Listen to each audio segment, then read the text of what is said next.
Hi, ladies. How are you? Welcome to another episode of the Femalepreneur Coach podcast. I am so excited to be speaking with you today. I'm actually recording this for YouTube as well. For anybody who would rather see my face, you are more than welcome to head over there. I cannot wait with this episode today. It literally came to me in like all of 2 seconds because it's something that I feel quite passionately about and I spent a lot of time talking about. And it's essentially my 10 commandments for any new business owner or coach coming into the online space. From my years of experience and also from the learnings that I've made along the way, I'm always about paying it forward and saving other women time and creating shortcuts and helping the next generation up, not necessarily in terms of age, but just in terms of business journey and growth phases. Anything that I can do to help another woman essentially to save some time, energy, or money, I am here for it. So I've recorded or I've written down, sorry, some thoughts around what I would like to pass on essentially to any new business owner right now. This came to me off the back of a conversation that I've had with a few women, actually, other fellow coaches, business besties, connections within my current mastermind container, just around things that we're seeing in the online space and on reflection and with hindsight, how we can see that we, perhaps got sucked into really clever marketing campaigns, or we have invested in loads of courses with the wrong people, and just all of the mistakes that we've made that we've realized really business is very simple. And when you really distill it down to a few core principles, that's the game changer, I think, for your well-being, for your mindset, but also for your money and your business outcomes. So I'm going to kick off. I want to keep this quite brief because I know that I am a talker and we know that we could be here for about 10 hours, because whenever you get me onto the subject of women in business, I am there all day. I'm literally, I could talk about it for absolutely hours. So I'm going to try and be concise, which is part of my development and growth this year. So the first thing I want to pass along is always be clear with who it is that you want to serve, and don't accept anybody else, anybody less, anybody that is quite off the mark, not quite aligned, not quite vibing with you, doesn't ultimately serve what it is that you want to do. And I know that probably sounds counterintuitive from a business coach, because at the beginning it's all about just getting clients, but the reality is when you work with people that aren't really the people that you want to work with, they're not really your people, it's counterproductive, and it's a little bit soul destroying at times when you're working with somebody and they're not quite the right fit. There's no rapport, you're not gelling, they're not getting the results, they're not doing the work. Like it's a false economy. And I mean that not all money is created equal, in that I could earn £500 doing something that I really, really love, or I could earn £500 doing something that I absolutely hated. Which energetically and emotionally is going to feel better? It's going to be the one doing the thing that I really love. And sometimes when we start off in business, we're really operating from a place of fear. And what comes up a lot for my clients is the fear that if they increase their prices, or if they change their client avatar, i.e. ideal client, people won't pay the prices. And the reality is they absolutely will. And even if people are telling you no right now, it may be that you don't have enough leads coming through to give you that perspective. But obviously for me, being that bit further on in my journey, I know that there will always be more clients, because there's absolutely billions of people in the world. And, if you have an online business as well, the potential of that is ridiculous. So if one person down the road said you're too expensive, that's absolutely fine. I actually welcome those opportunities, because it means that I'm creating space for somebody else who's coming up behind me, because perhaps they won't be as established, they won't be as confident, maybe they're not as accomplished as me yet, and they can maybe afford to reduce their prices. But I know what I bring to the table as a coach. So for me to compromise on that just to get any old person in the door is really going to bite me in the ass in the long run. And I've learned that in so many areas of business. So another story is from so basically my background, obviously was corporate initially. Then I moved into becoming a physical business owner. So I had like a barbershop, a ladies' hair salon, tattoo shop, a beauty salon, online businesses, so gym clothing, men's grooming products. That I've done all of the things. And when I haven't had clarity actually on who it is that I want to walk through those doors and exchange energy with, I've ended up with absolute nightmare clients that have just proven to be more trouble than they were worth, for one reason or another, whether, you know, they complain or they don't do the work or they don't appreciate the service or the value that you're bringing to the table. No one ever wants to build a business based on being the cheapest. So I would always say, work out who it is that you actually want to work with. You know, what are the attributes of that person? It's not about disposable income and how many kids do they have, and I don't believe in getting to that level of detail, because I think that can then box you off from considering other possibilities and being open to what the universe wants to bring you. But I think it's about, what are the attributes, what are the commonalities, what are the common themes, what's the work ethic like of this person, and then obviously put that out into the universe and have clarity on that, so that, you know, when you then get onto calls or you're writing your copy, I mean, this will serve you well in any aspect of business, because once you've got clarity on who that person is and you've set that intention rather than what you think the market is telling you, or your person down the road, you know, your competitor down the road is telling you, not that I believe that there's competition, but you know what I mean, then you can really stand in your power and you start to magnetize those clients because you speak directly to them. So rather than speaking to everybody and therefore speaking to nobody, because you're not demonstrating that you even know that person, you will start to magnetize them in. So you can use it in your copy, in your marketing copy, in your social media posts.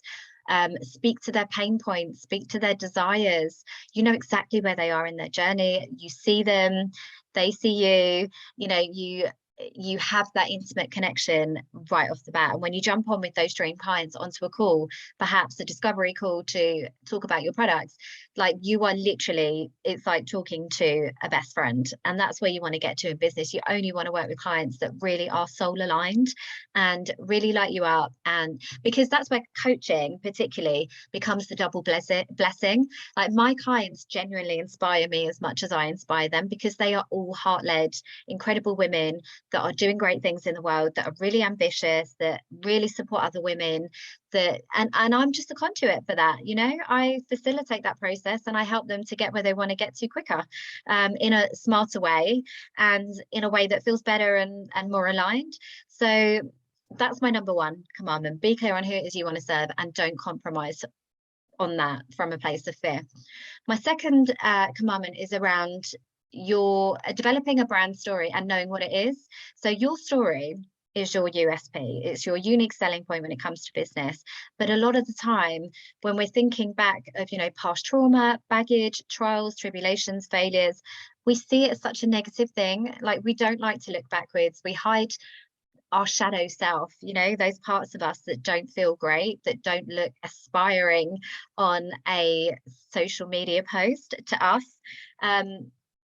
But what I have learned is actually, it's, if you're not connected and you're not actually building a brand in your business, a brand that reflects you, your mission, your values, your voice, that is connected to your journey and the work that you do and the reason why it really hits you deep, the reason why you care about this so much, which will inevitably come from something on your journey, then you're really leaving money on the table. And I have to be quite honest.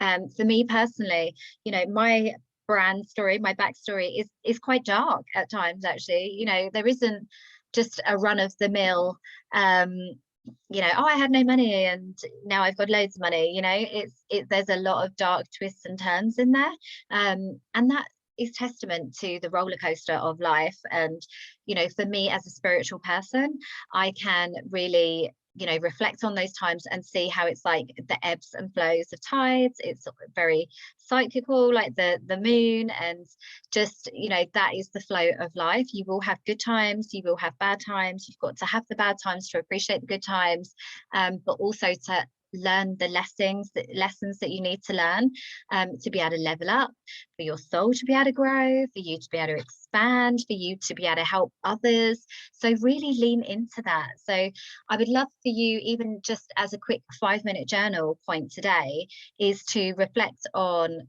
you know, your journey, your story, essentially. What makes me? All of those, I bet there's parts of you that you are hiding right now and mortified to bring to social media because you're worried about people calling you out, people not liking you, people being mean. But actually, these are the things, when you really want to stand out online, it's about being empowered. It's about speaking your truth. It's about knowing your values, knowing yourself, having an opinion, and speaking that. And that will ultimately come from the things that you've learned on your journey. So don't be afraid to offend people. Don't be afraid to divide a room if you need to. You know, those unpopular opinions are the things that stop people in their tracks on social media. Those are the things that really make you aligned with you personally, because you're speaking to their soul. So absolutely have a minute today to just journal on, what is my brand story? You know, how did I get here? What is my connection to my work? What parts of me have I been hiding that actually, if I just brought that to the table, albeit, you know, I may lose some followers, and that's absolutely fine, but actually the ones that I have that will stay will be clients for life, raving fans, people that absolutely are obsessed with me and my work and cannot wait to work with me in the future. Those are the kind of clients that you want in your corner, and that's the kind of support that you then want to give your clients to really step into their power and speak their truth.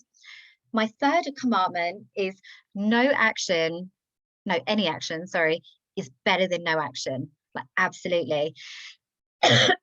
This is where I'm speaking to all of you perfectionism. Sorry, I've got a bit of a cough today. Didn't realize I had it until I came on here and started recording. Long COVID is an absolute bitch. I'm still feeling it, and so some of my other friends that record podcasts too. It's a little bit of an occupational hazard when you essentially speak for a living, that you can't then speak a lot of the time. So hopefully you can bear with me. Yeah, so I'm talking to all of you ladies that have that perfectionism in them. It really does stop you from taking action and moving forwards because you're worried about everything being perfect. Let's get rid of that right now. First of all, there is no such thing as perfect, and it's entirely subjective. So what is perfect to you will not be perfect to somebody else. But that perfectionism is self-sabotage in disguise, because it comes from a sense of fear of saying the wrong thing. There'll be some sort of limiting belief that is triggering this, that makes you feel that you need to be perfect. So I definitely do the work on that, and to see what that is, see what comes up for you. But I am very much the opinion not to take business too seriously, or life really, because we're all just winging it and finding our way as we go. And what's right for one person won't be right for somebody else. And I think you only learn through doing. So it's better to just throw up a sales page, whether it looks amazing or it doesn't. Allow the universe to meet you halfway in calling in your dream clients. If you haven't even got out of the gate and even created anything at all, how do you expect to make money and serve clients?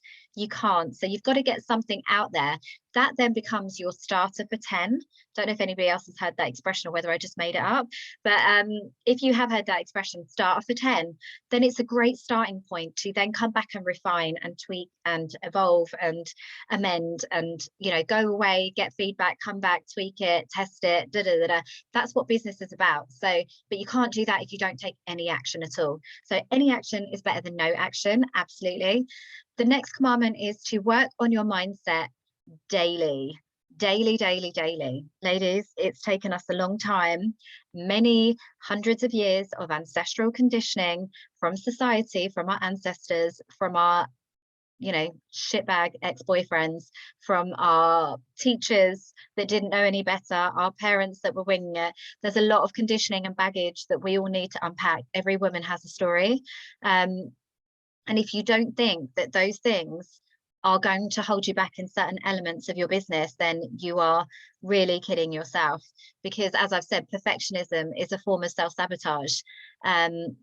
Fear of speaking, you know, your money mindset, all of this needs to level up. So every new level of success needs to have a new level of self-belief that comes from leveling up your mindset and really doing the work.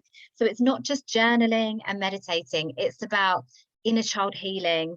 It's essentially all the things. It's about embracing your shadow self. It's about having self-awareness and knowing what triggers you, what doesn't, what comes up for you when certain things happen, what are the point of contentions right now, like knowing yourself. Essentially, like, this work never ends, and any coach that tells you that it does is lying, in my opinion, because with every new level there's a new devil, and it's a new level of work that needs to happen. Money mindset particularly is something that will just continue to evolve as your earnings do, so absolutely you need to work on that daily. The next one is to be playful and curiosity led. So as women, we have our divine feminine energy, and our whole life we are essentially made to feel bad about that. So divine feminine energy is around creativity, being playful, it's collaborating, being adaptable, flexible, resourceful. Like, it's all these great attributes, but we're told that it's about being sensitive, emotional, crying, like, as it's all of those things but more. It's about being playful, like I say. And if you can add that element into your business, then you are absolutely onto a winner. I have no end. I'm a manifestor generator, by the way. If you know your human design, let me know in the comments what it is, because I'm always fascinated by what other people's human designs are. But mine is a manifestor generator, so for me there is no limit of potential spiritual downloads that come to me. I think that's what makes me a great coach, is that I have got so many ideas that I really pour into my clients, because what works for one person, like I said, won't work for another person. But because I am so in tune with my feminine energy, I can adapt very, very quickly. As soon as I speak to somebody and I know what are their strengths, what are their passions, what do they love, what lights them up, I can find you ways to monetize that. I can tell you what's the best way to serve your clients. I can tell you the kind of passive income streams that you can add to your business, because I'm in tune with that. Because it's not about, oh, but if I tell them, then that means there's less money for me. It's not about, well, just one way because this person told me this was right. It's about finding your own way. And that comes from giving yourself permission, taking your ego out of any equation, and giving yourself permission to just have a go, to just see, to just follow the nudges that the universe is sending you, the listening to your intuition, tapping into that superpower, to just kind of just see. And who cares if it doesn't work out, because you know now. And it's one thing, like I'm very much about making room for energy. So when you want to create room for new energy to come in, new abundance, new ideas, new ventures, new people, new experiences, new things, you have to let something else go. And it's about moving through that process. So that might mean that you need to just try a few things, get them out the way, see whether they feel good, see if they work or convert, see if that's really what your audience wants, to then get through to the thing that actually is the thing that's going to be the game changer for your business. And it's giving yourself permission to do that. When we worry about everything being so perfect and we don't take that action, we never get to the good bit. So that's definitely my number 5, and it's something I feel really, really passionate about. On the flip side of that, number 6 is consistency is key. I cannot stress this enough. And I think there's a real missed opportunity right now. And I wonder how it's going to play out in the economy going forwards. But everybody is looking for the quick buck and the hack and the trend and the latest get rich quick scheme. The reality is there isn't any. And even if there is for a moment, it will be gone just as quick. So I am very much about building a business that's sustainable and scalable, one that feels good, one that you could do forever if you needed to, or you wanted to, or you felt so inclined to. Like coaching, for me, I'd be doing this until I'm 80 because I love it, because it's part of me, and I've built it in a way that really means that every day I want to get to work. Like, I'm inspired every day, and I'm playful, because like this podcast episode, it wasn't scripted months in advance. It was something that just came off the back of a conversation yesterday where I felt really inspired to actually share this. Whether anybody listens or not, who knows, but you are, so hopefully it will resonate with some. But it's about there is no shortcut to success. You have to be consistent, because it's all about building trust with your audience. If somebody's going to exchange energy or money with you for a service, they want to know, even more so, people are even more discerning these days with where their money's going. They want to know that they're going to get a return on that money. And that comes from you continually showing up and adding value and being there as a resource and as a support and being visible. If you post and ghost your audience, so post on social media and then just disappear, don't reply to comments, don't add any value, and then come back around the next time you've got something to sell, who's going to want to buy from that person? People can see through that really quickly. I think a lot of online businesses and marketers don't give their audience enough credit that people can actually see these things coming, especially with the advance of Facebook ads, where they're continually, being marketed to. It's about just being consistent, being reliable, building your business in a way that feels so good to you that you could do it every day and you're not burnt out, not overwhelmed, not looking for a day off or needing time off, which I see so often online. It kind of makes me sad when people are like taking a break from social media right now. I'll be back when I feel up to it. It's so sad, because I'm like, there's a misalignment there somewhere. Either you're not being your most authentic self, so it's hurting your soul and you're feeling exhausted to continually show up as this person that you feel that you need to be, or you're not being authentic in the way, so you're not attracting your audience, your tribe, your vibe, and you're allowing other people to be in your energy that don't deserve to be there. And maybe it's a vanity metrics. I know a lot of my clients, the first thing I'll do is go through their followers list on their social media, because if we're about to go into a launch or about to deliver a project, there is no point us carefully creating launch plans and social media posts for 10,000 people that don't actually give a shit about what you're talking about. Yes, it might look good and it might give you some element of social proof when people jump onto your page to see that you've got a great number of following. But if nobody's engaging and nobody is buying, what the hell is the point in that? So that's the first thing I do. And it can be quite confronting for my clients who are like, no, don't get rid of all my followers. And I'm like, what's the point? If only 10% of your content is being shown to your audience, do you really want that 10% to be wasted on people that aren't in your ideal client avatar? Essentially, probably men that don't even live in the country that you're selling in. Do you really want those people viewing your content? Are they really going to buy from you? No. So definitely consistency is key. So my next commandment is all around knowing your worth. As a business owner, actually, it's not even as a woman, because obviously, that's part of the mindset work for me. But it's about knowing that as a business owner, you have power. So therefore, it's okay to establish boundaries with your team, with your staff, with your suppliers, with people that you work with. And it's about activating that personal power and really stepping into that role of CEO when you become a business owner. And I didn't know this. So when I first started in business, my first venture was a barbershop, and the landlord was super intimidating. It was a really beautiful, I only just sold it this year, but it was a really beautiful 2-story building set in the heart of like a royal borough. Cost an absolute fortune, but it was really iconic, really beautiful location. I definitely bitten off more than I could chew, and the landlord was super intimidating, really overwhelming. And just kept demanding like more and more things from us, like making me jump through more and more hoops to even get the lease in the first place. And I just I think you always have to get to the fuck this shit moment in business. Like there will always be points that push you to that.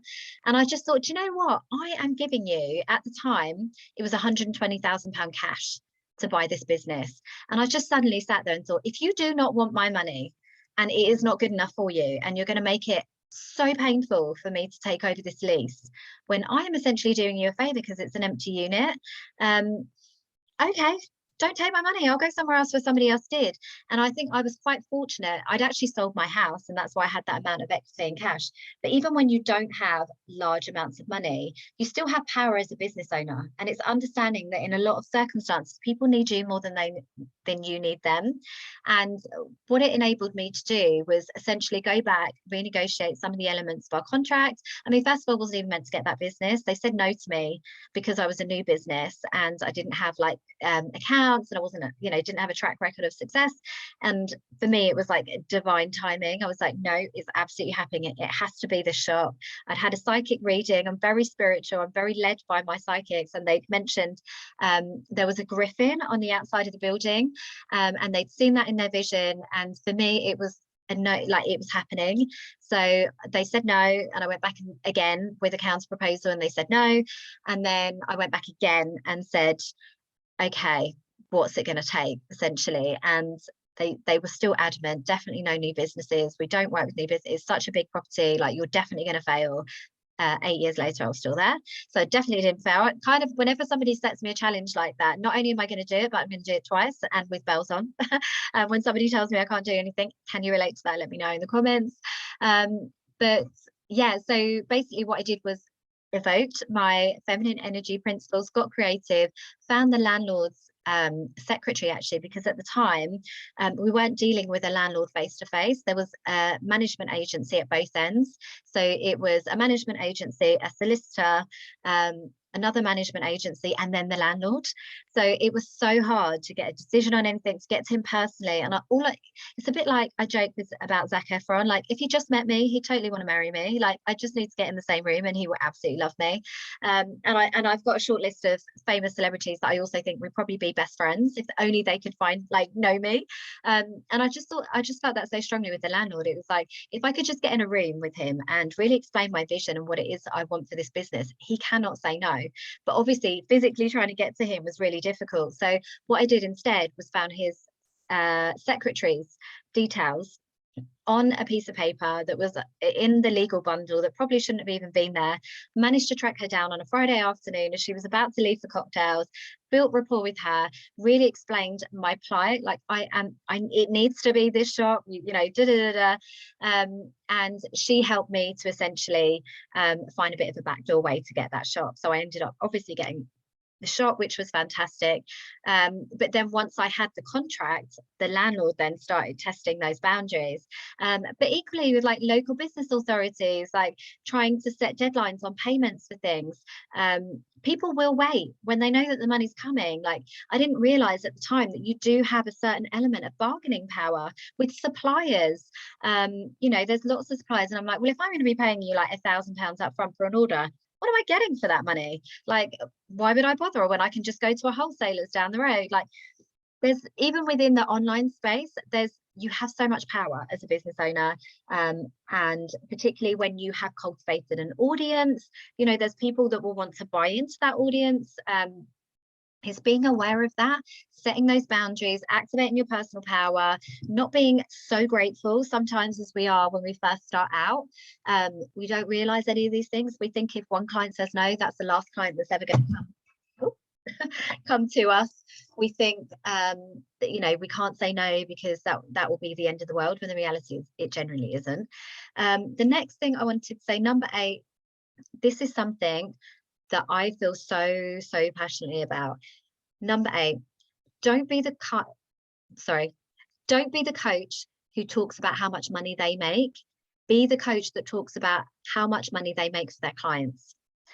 And that is something that I feel really aligned to. It's not about me when it comes to my business. And all I see at the moment is so many coaches. I don't even want to say bragging, because I don't think it's a bad thing to brag about your success. I think we should absolutely celebrate it.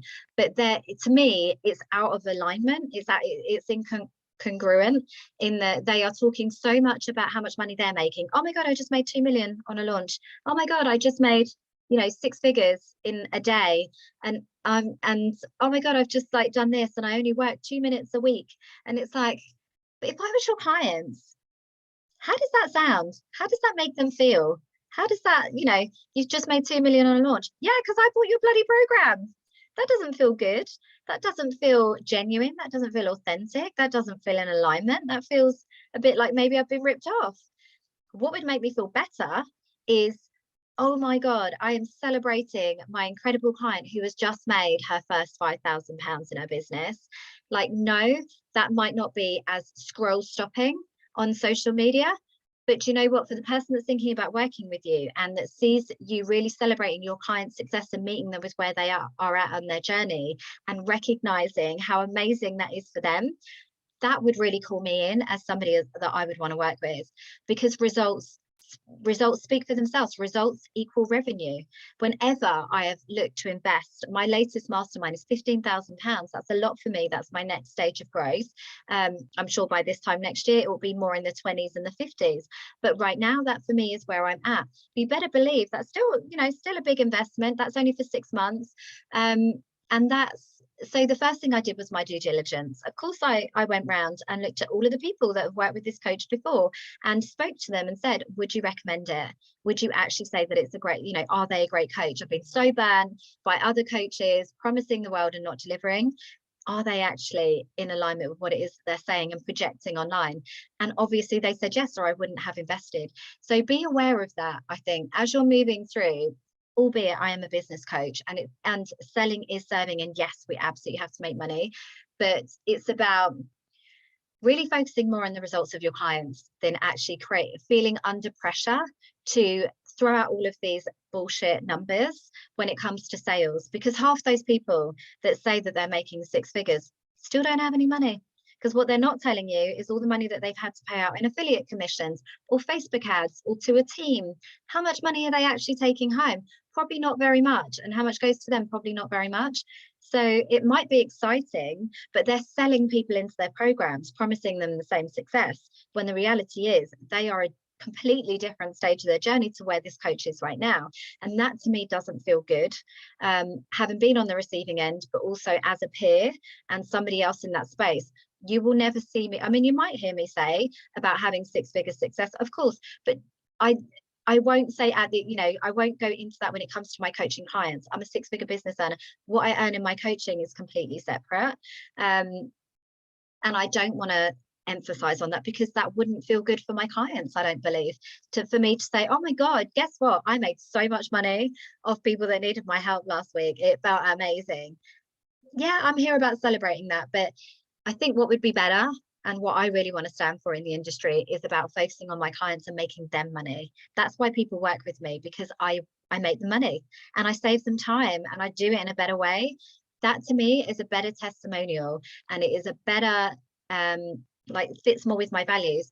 And reviews lead to revenue. Like, that is a better revenue generating activity, focusing, really going all in on my clients, delivering them an epic service, making sure that they get results.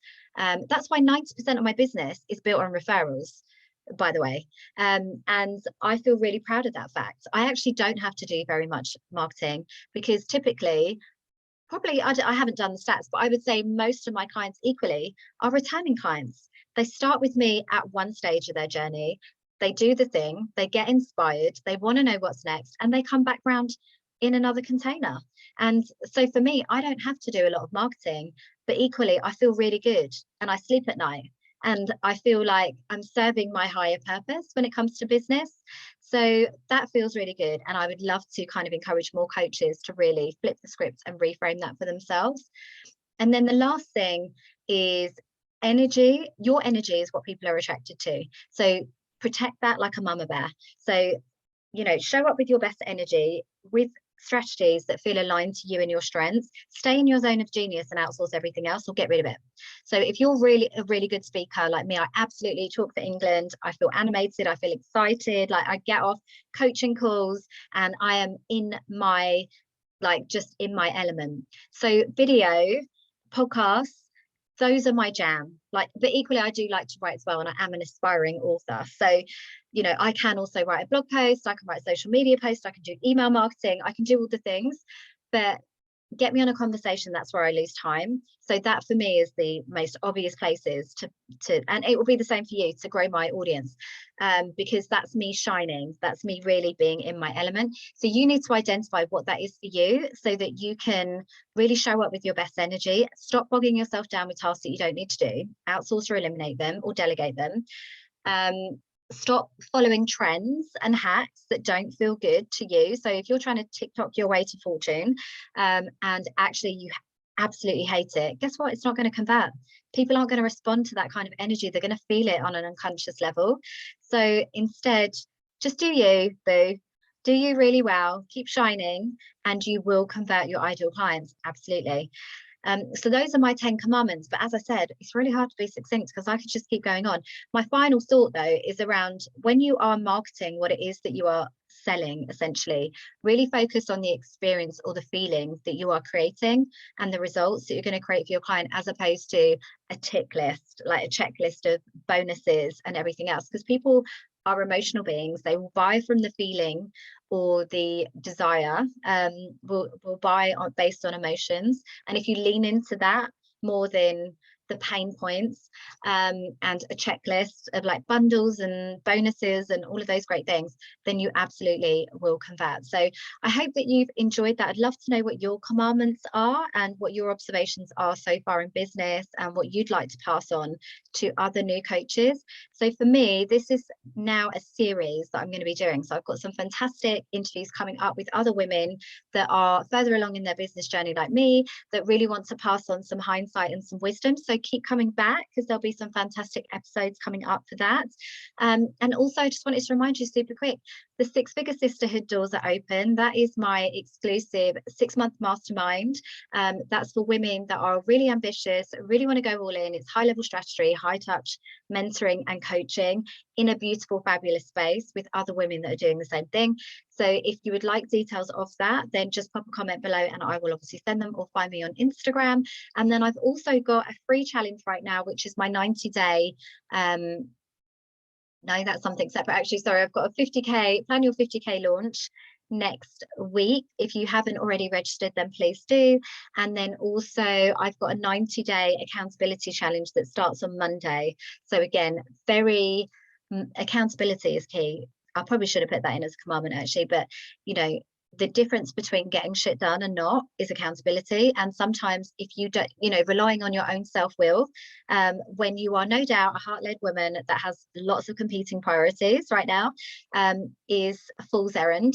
You have to be sensible and you have to know yourself. So containers like that are invaluable in business, in actually enabling you to get out of your own way and to actually get shit done, and to be able to pivot, focus, have a sounding board. Am I doing the right things? Not overwhelm yourself with 100 different things. Just focus on the core things that you need to do that week that are going to move the needle forward, move your business forward. That is what I would like to leave you with. So I hope you've enjoyed today's session. As always, please leave me a review because it helps other women find me, and I hope you have a fantastic day.